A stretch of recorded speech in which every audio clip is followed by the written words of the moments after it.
ಎಲ್ರಿಗೂ ನಮಸ್ಕಾರ. ನಾನು ನಿಮ್ಮ ಪವಿತ್ರ ಬರಹದ ಪವಿತ್ರ. ಹೇಗಿದ್ದೀರಿ? ಸೌಖ್ಯವೆಂದು ಭಾವಿಸುತ್ತಾ ಇವತ್ತು ನಾನು ನಿಮ್ಮ ಜೊತೆ ಎರಡನೇ ಕಥೆಯೊಂದಿಗೆ. ಕಥೆಯ ಶೀರ್ಷಿಕೆ ಯಾರು ಶ್ರೇಷ್ಠರು. ಇದು ಅರ್ಜುನನಿಗೆ ಮೂಡಿದಂತಹ ಒಂದು ಸಣ್ಣ ಪ್ರಶ್ನೆ. ಅದಕ್ಕೆ ಉತ್ತರ ಹೇಗೆ ಸಿಗಬೇಕು ಅನ್ನೋದು, ಅವನು ಹೇಗೆ ಕಂಡುಕೊಳ್ತಾನೆ ಅನ್ನೋದು ಒಂದು ನೀತಿ ಕತೆ. ಇದರಿಂದ ನಾವು ಕಲಿಯಬೇಕಾದಂತಹ ಪಾಠ ಕೂಡ ಅತಿಯಾಗಿದೆ. ಏನಿದು ಕಥೆ ಕೇಳೋಣ. ಒಂದ್ಸರ್ತಿ ಎಲ್ಲದರಲ್ಲೂ ಕೂಡ ಅರ್ಜುನ ನೀನು ಶ್ರೇಷ್ಠಿ, ನೀನು ಅಂತಹ ಬಿಲ್ವಿದ್ಯೆ ನೈಪುಣ್ಯದವನು, ನೀನು ಮಧ್ಯಮ ಪಾಂಡವ ಅಂತ ಎಲ್ಲ ಹೇಳಿ ಹೇಳಿ ಹೇಳಿ ಅರ್ಜುನನಿಗೆ ತಾನು ಶ್ರೇಷ್ಠಿ ಅನ್ನುವಂತಹ ಒಂದು ಕಲ್ಪನೆ ಇತ್ತು. ಆದರೆ ಅವನಷ್ಟೇ ಶ್ರೇಷ್ಠಿ ಕರ್ಣ ಕೂಡ ಅವನ ಜೊತೆಗೆ ಸಾಕ್ತಾ ಇರ್ತಾನೆ. ಅಲ್ಲಿವರೆಗೂ ಇವರಿಗೆ ಕುರುಕ್ಷೇತ್ರ ನಡೆಯುವವರೆಗೂ ಪಾಪ ಅಣ್ಣ ತಮ್ಮ ಅಂತ ಇಬ್ರಿಗೂ ಗೊತ್ತಾಗ್ಲಿಲ್ಲ. ಇಲ್ಲ ಅಂದ್ರೆ ಈ ತರಹದಂತಹ ಒಂದು ಅವರಿಬ್ಬರ ನಡುವೆ ಪೈಪೋಟಿ ಬರ್ತಾ ಇರ್ಲಿಲ್ವೇನೋ. ಆದ್ರೆ ಎಲ್ಲದರ ನಡುವೆ ಕರ್ಣ ಸಮ ನಿಲ್ತಾ ಇರ್ತಾನೆ. ಆದ್ರೆ ಅರ್ಜುನನಿಗೆ ಒಂದು ಪ್ರಶ್ನೆ, ನಾನು ಶ್ರೇಷ್ಠನೋ ಅಥವಾ ಕರ್ಣ ಶ್ರೇಷ್ಠನೋ? ಕರ್ಣ ಸುಯೋಧನನ ಗೆಳೆಯನಾಗಿದ್ದರಿಂದ ಅರ್ಜುನ ಅವನನ್ನು ನೋಡುವ ದೃಷ್ಟಿಯೇ ಭಿನ್ನವಾಗಿತ್ತು. ಸುಯೋಧನನಿಗೆ ಮೋಸ ಮಾಡುತ್ತಿದ್ದಾರೆ ಈ ಪಾಂಡವರು ಅನ್ನುವ ಕಲ್ಪನೆ ಇಂದ ಕರ್ಣ ಅರ್ಜುನನನ್ನು ನೋಡುವ ದೃಷ್ಟಿ ಬೇರೆಯಾಗಿತ್ತು. ಆದರೆ ಇಬ್ಬರು ಕುಂತಿಯ ಬಳಿ ಇದ್ದಾಗ ಅವರಿಬ್ಬರು ನಡೆದುಕೊಳ್ಳುವ ಪ್ರೀತಿ ನಮಗೆಲ್ಲರಿಗೂ ಗೊತ್ತೇ ಇದೆ. ತಾಯಿಯ ಮುಂದೆ ಮಕ್ಕಳು ಯಾವತ್ತೂ ಮುಗ್ಧರಾಗೇ ಇರ್ತಾರಲ್ವ, ಅದೇ ತರ. ಆದ್ರೆ ಈ ಕಥೆಯಿಂದ ನಾವೇನ್ ತಿಳ್ಕೊಬಹುದು ಅನ್ನೋದಕ್ಕಿಂತ ಮುಂಚೆ ಕತೆ ನೋಡೋಣ. ಒಂದ್ಸರ್ತಿ ಅರ್ಜುನನಿಗೆ ಪ್ರಶ್ನೆ ಬರುತ್ತೆ, ನಾನ್ ಶ್ರೇಷ್ಠನು ಅಥವಾ ಕರ್ಣ ಶ್ರೇಷ್ಠನು? ಅದಕ್ಕೆ ಅವ್ರು ಕೇಳ್ತಾರೆ, ಸರಿ ಒಂದು ಪರೀಕ್ಷೆ ಮಾಡೇ ಬಿಡೋಣ. ಯಾಕಂದ್ರೆ ಬಿಲ್ವಿದ್ಯೆ ಅಂದ್ರೆ ಬಿಲ್ವಿದ್ಯೆಯಲ್ಲೂ ಕರ್ಣ ಶ್ರೇಷ್ಠ, ಪರಶುರಾಮರ ಶಿಷ್ಯ. ದ್ರೋಣಾಚಾರ್ಯರು ಬೇಡವೆಂದಾಗ ಬ್ರಾಹ್ಮಣನ ವೇಷ ತೊಟ್ಟು ಬಿಲ್ವಿದ್ಯೆ ಕಲ್ತವನು, ಯುದ್ಧ ನೀತಿ ಕಲ್ತವನು ಕರ್ಣ. ಇದೆಲ್ಲದರ ನಡುವೆ ಅರ್ಜುನ ಹೀಗೆ ಕೇಳಿದಾಗ ಒಂದು ಮುನಿ ಹತ್ರ ಹೋಗಿ ಕೇಳ್ತಾರೆ, ಮುನಿಗಳೇ, ನಮ್ಮಿಬ್ಬರ ನಡುವೆ ಯಾರು ಶ್ರೇಷ್ಠರು? ನನಗೇನೋ ತಿಳ್ಕೋಬೇಕು ಅಂತ ಒಂದು ಆಸೆ ಆಗ್ತಾ ಇದೆ ಅಂತ ಹೇಳ್ತಾರೆ. ಆಯ್ತು ಅರ್ಜುನ, ಇಷ್ಟೇನಾ? ನಾನು ಈಗ ತಿಳಿಸ್ಕೊಡ್ತೀನಿ ಏನು ಅಂತ ಹೇಳ್ತಾರೆ. ಅದಕ್ಕೆ ನಿನ್ ಮುಂದೆ 2 ಬೆಟ್ಟ ಕೊಡ್ತೀನಿ, ಒಂದು ಬಂಗಾರದ ಬೆಟ್ಟ, ಒಂದು ಬೆಳ್ಳಿಯ ಬೆಟ್ಟ. ಇದನ್ನ ನೀನು ದಿನಪೂರ್ತಿ ಸಂಜೆವರೆಗೂ, ಸೂರ್ಯಾಸ್ತದವರೆಗೂ ನಾನು ನಿನಗೆ ಸಮಯ ಕೊಡ್ತೀನಿ. ನಿನ್ಗೆ ಯಾರ್ಯಾರಿಗೆ ದಾನ ಮಾಡ್ಬೇಕನ್ಸುತ್ತೋ ದಯವಿಟ್ಟು ದಾನ ಮಾಡು ಅಂತ ಹೇಳ್ತಾರೆ. ಅದಕ್ಕೆ ಅರ್ಜುನ ಖಂಡಿತವಾಗ್ಲೂ ನಾನು ಇದನ್ನು ಮುಗಿಸ್ತೀನಿ, ನಾನು ಪರಾಕ್ರಮಿ ಅಂತ ಎಲ್ಲ ಹೇಳಿ ಒಂದು ಪುಟ್ಟಿ ಸಲಾಕೆ ತಂದು ಅವ್ರು ಯಾರ್ಯಾರೋ ಆ ದಾರಿಯಲ್ಲಿ ಹೋಗ್ತಾ ಇರ್ತಾರೋ ಕರ್ದು ಒಂದು ಪುಟ್ಟಿ ಸಲಾಕೆ ತಗೊಂಡು ಬೆಳ್ಳಿ ಬಂಗಾರವನ್ನ ಕೊಡ್ತಾ ಹೋಗ್ತಾರೆ. ಸಂಜೆ ಆಗ್ತಾ ಬರುತ್ತೆ, ಬೆಟ್ಟ ಮಾತ್ರ ಕರ್ಗೋದೇ ಇಲ್ಲ. ಅರ್ಜುನ ಸುಸ್ತಾಗ್ಬಿಡ್ತಾನೆ. ಹೋಗಿ ಮುನಿಗಳ ಹತ್ರ ಹೇಳ್ತಾನೆ, ಮುನಿಗಳೇ, ನಾನು ಬೆಳಗ್ಗೆಯಿಂದ ಸಂಜೆವರೆಗೂ ಮಾಡಿದೆ, ಆದ್ರೆ ಅದು ಮುಗಿಲೇ ಇಲ್ಲ ಅಂತ ಹೇಳ್ತಾರೆ. ಆಯ್ತಪ್ಪ, ಇದೇ ಪರೀಕ್ಷೆಯನ್ನ ನಾನು ಕರ್ಣನಿಗೆ ಕೊಡ್ತೀನಿ ಅಂತ ಹೇಳ್ತಾರೆ.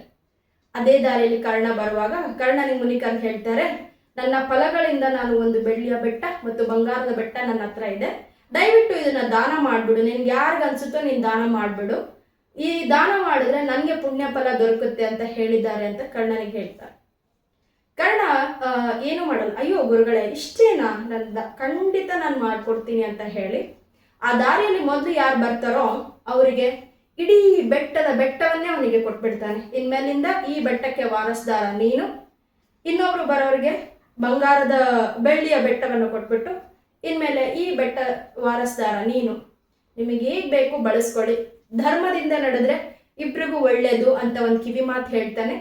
ನಿಮ್ಮ ಊರನ್ನ ಯಾರ್ಯಾರಿಗೆ ನಿಮ್ಗೆ ಕೊಡ್ಬೇಕನ್ಸುತ್ತೋ ಒಳ್ಳೆಯ ದಾರಿಯಲ್ಲಿ ಉಪಯೋಗಿಸ್ಕೊಳ್ಳಿ ಅಂತ ಹೇಳ್ಬಿಟ್ಟು ಅವನು ಹೇಳ್ತಾನೆ, ಇದರಿಂದ ನಿಮಗೆ ಪುಣ್ಯ ಫಲ ದೊರಕುತ್ತೆ, ದಯವಿಟ್ಟು ಇದರಲ್ಲಿ ಕೆಟ್ಟ ಕೆಲಸಗಳನ್ನ ಮಾಡಬೇಡಿ ಅನ್ನೋ ಒಂದು ಕಿವಿ ಮಾತು ಕೊಟ್ಟು ಕೇವಲ 2 ನಿಮಿಷಗಳಲ್ಲಿ ಇಡೀ ದಾನವನ್ನೇ ಮುಗಿಸ್ಬಿಡ್ತಾನೆ.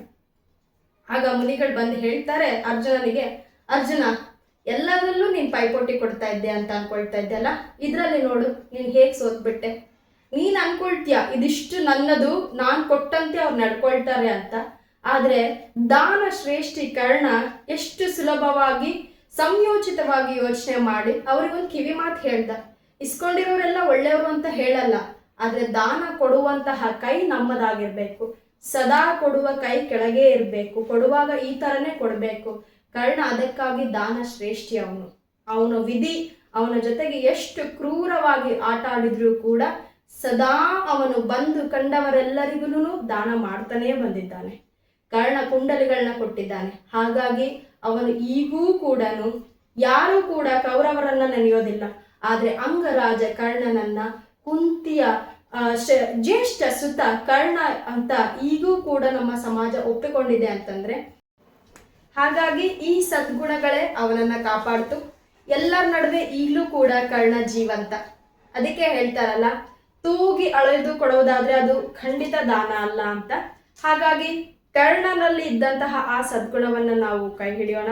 ಅರ್ಜುನನಲ್ಲಿ ಇದ್ದಂತಹ ಕೃಷ್ಣನ ಎಡೆಗಿನ ಒಲವು, ಧರ್ಮದಿಂದ ಕಾಪಾಡ್ಕೊಂಡು ಬಂದಂತಹ ನೀತಿಯನ್ನ ನಾವು ಕಲಿಯೋಣ. ಇಬ್ಬರೂ ಕೂಡ ಶ್ರೇಷ್ಠರೇ. ದಾನದಲ್ಲಿ ಅಂತ ಬಂದ್ರೆ ಕರ್ಣನ ಮೀರಿಸೋರಿಲ್ಲ.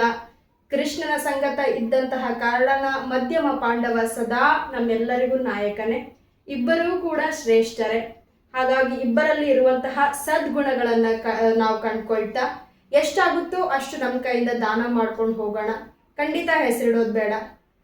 ಕೂಡಿಟ್ಟಿರುವುದು ಯಾವತ್ತೂ ಕೊಳೆಯುತ್ತದಂತೆ, ಕೊಟ್ಟಿದ್ದೆಲ್ಲ ಬೆಳೆಯುತ್ತದಂತೆ.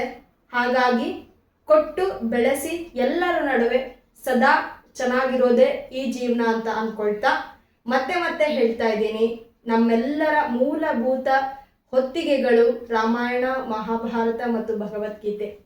ದಯವಿಟ್ಟು ನಿಮ್ಗೆಲ್ಲರಿಗೂ ಅವಕಾಶವಾದಾಗ ಓದಿ.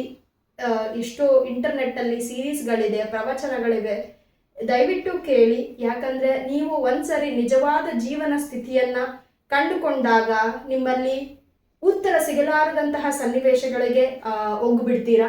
ಅವಾಗೆಲ್ಲದಕ್ಕೂ ಇರುವಂತಹ ಉತ್ತರನೇ ಭಗವದ್ಗೀತೆ.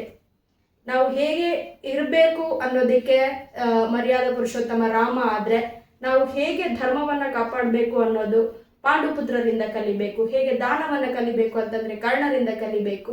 ಹೇಗೆ ಜೀವನವನ್ನು ನಡೆಸಬೇಕು ಅಂದರೆ ಕೃಷ್ಣ ಅರ್ಜುನರ ಸಂವಾದವನ್ನು ಕೇಳಬೇಕು. ಇದಿಷ್ಟನ್ನು ಹೇಳ್ತಾ ಮತ್ತಷ್ಟು ಕತೆ, ಕವನ, ಯಾವುದಾದರೂ ಮೂಲಭೂತ ನಮಗೆಲ್ಲ ಹತ್ತಿರವಾಗುವಂತಹ ನೀತಿ ಕಥೆಗಳೊಂದಿಗೆ ನಾನು ಮತ್ತೆ ನಿಮ್ಮ ಮುಂದೆ ಬರ್ತೇನೆ. ಮತ್ತೊಮ್ಮೆ ಈ ಕ್ಯಾಲೆಂಡರ್ನ ಹೊಸ ವರ್ಷಕ್ಕೆ ಹೊಸ ವರ್ಷದ ಹಾರ್ದಿಕ ಶುಭಾಶಯಗಳು.